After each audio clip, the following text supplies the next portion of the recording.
Hello po mga ka-fam, sa aking mga ka-fam dyan. Hello po sa inyo. Lagi po akong magpapasalamat sa inyo sa mga matyaga po ninyong panonood sa mga video tutorial ko.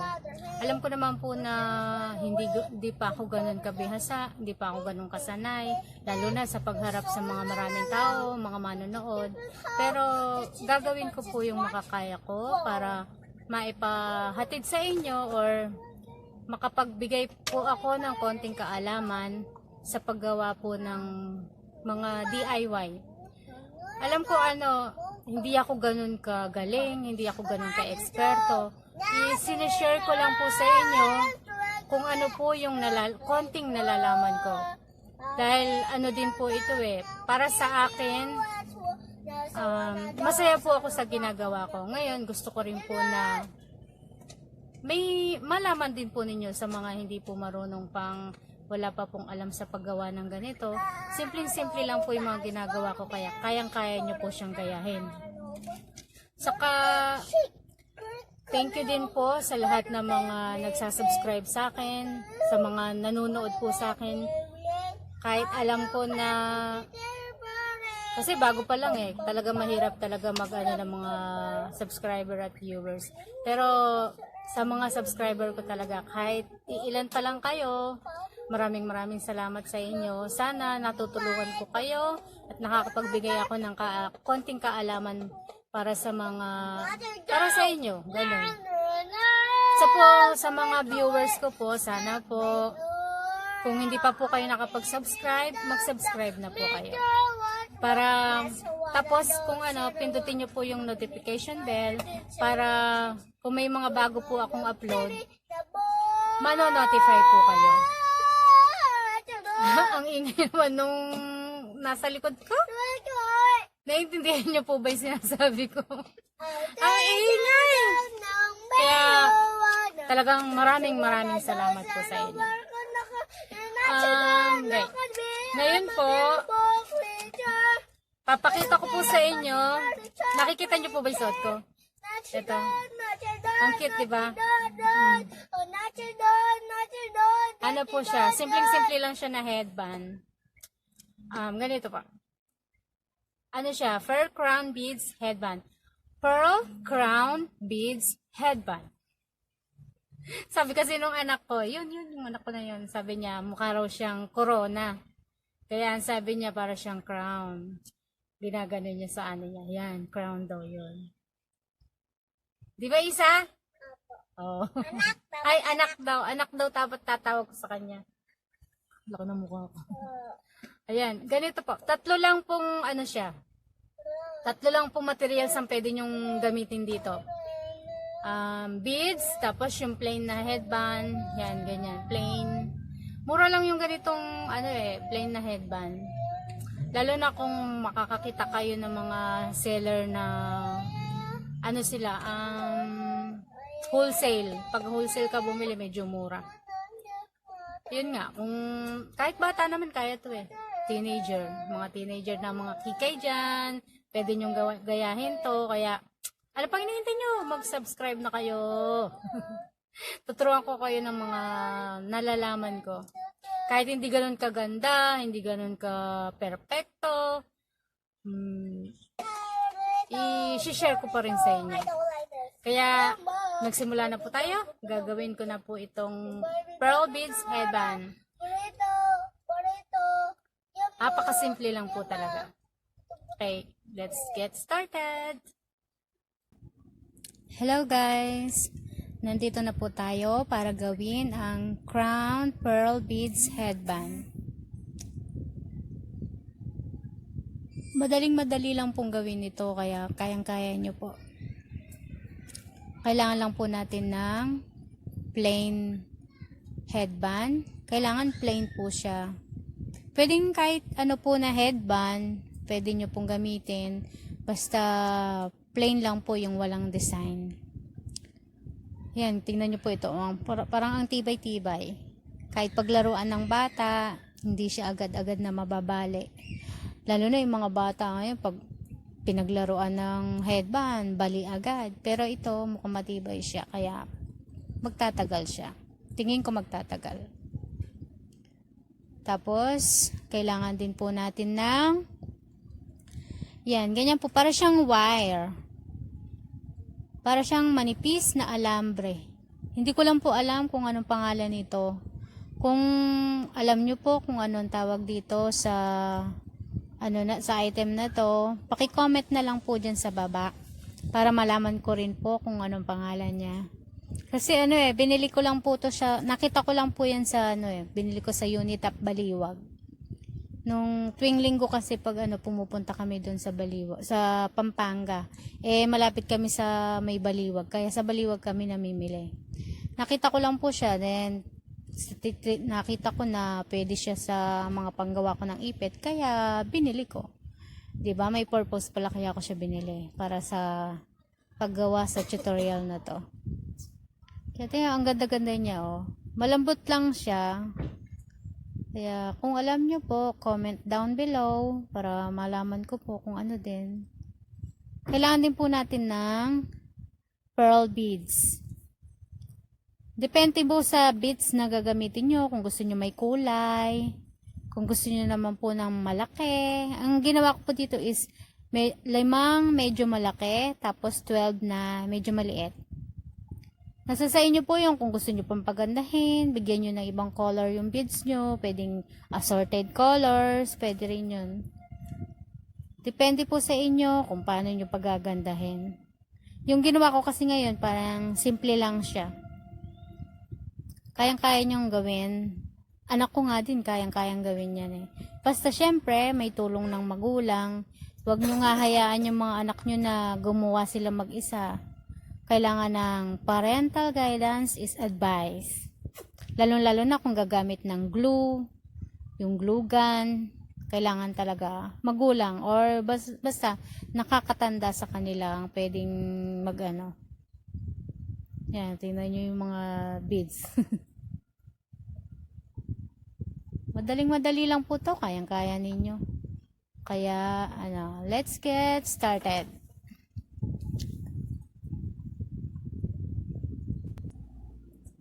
Kailangan nyo lang pong kunin ng ang plain headband. Tapos, nyo lang po, iikot-ikot nyo lang sa dulo ng headband. Yan. Ako kasi minsan nilalagyan ko siyang glue para hindi siya dumulas. Yan. Ikot-ikot nyo lang po para mag-sealed siya. Gandahan nyo po yung para ingat din po kayo, baka matusok kayo. Medyo kahit malambot siya, nakakasugat din siya. Kaya ayan, ako nilalagyan kong glue kasi para hindi siya dumulas. Depende sa inyo, pwede din walang glue. Kung wala kayong glue gun, pwede din. Yan, ganyan lang po. Pag na siya, nakasealed na, maganda na yung pagkakaikot nyo. O, maglagay na kayo ng ng beads. Gaya po nito, ayan. Pakita ko po sa inyo kung paano. Unahin po natin yung maliit. 6 na maliit muna yung ilalagay. Para pantay. Kasi 12 pieces yung maliit. 6, tsaka 5 yung sa gitna. Yan, ganyan lang po. Pagkasuot ng beads, yan. Isuot nyo doon sa ilalim. Yan. Tapos, ipasok nyo. Tsaka nyo, ipasok. Tsaka nyo, hilain. Yan. Ganyan lang kadali. Kayang-kaya. Madaling-madali lang. Diba? Yan, puro ganyan lang po. Lagay ng beads, ipaikot sa ilalim, i-shoot, hilain. Yan, puro ganun lang. Diba? Madali lang, kayang-kaya. Yakang-yaka. Ika nga. Yung anakis ko din kayang-kaya yan. Ayan, puro ganyan lang siya. Ulit-ulit lang. Ngayon, kapag tapos nyo na yung 6, yung medyo malaki naman ang gawin nyo para nakagitna yung medyo malaki na beads. Para parang design na rin niya. Kaya naman, kung iba-ibang kulay yung mga beads nyo, pwedeng assorted ang ilagay nyo. Kaya, iba-iba, gawin yung rainbow colors. Favorite ng anak ko yun, rainbow colors.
I'm back! Sa lahat po ng nakaabot hanggang dulo sa panonood ng aking video tutorial, maraming salamat po sa inyo. Sana wag po kayo magsasawa sa pagsubaybay sa YouTube channel ko. Sana po suportahan niyo po ako lagi. Maraming salamat po. Asahan niyo po na marami pa po akong may upload na video. Kaya maraming salamat po ulit. Bye!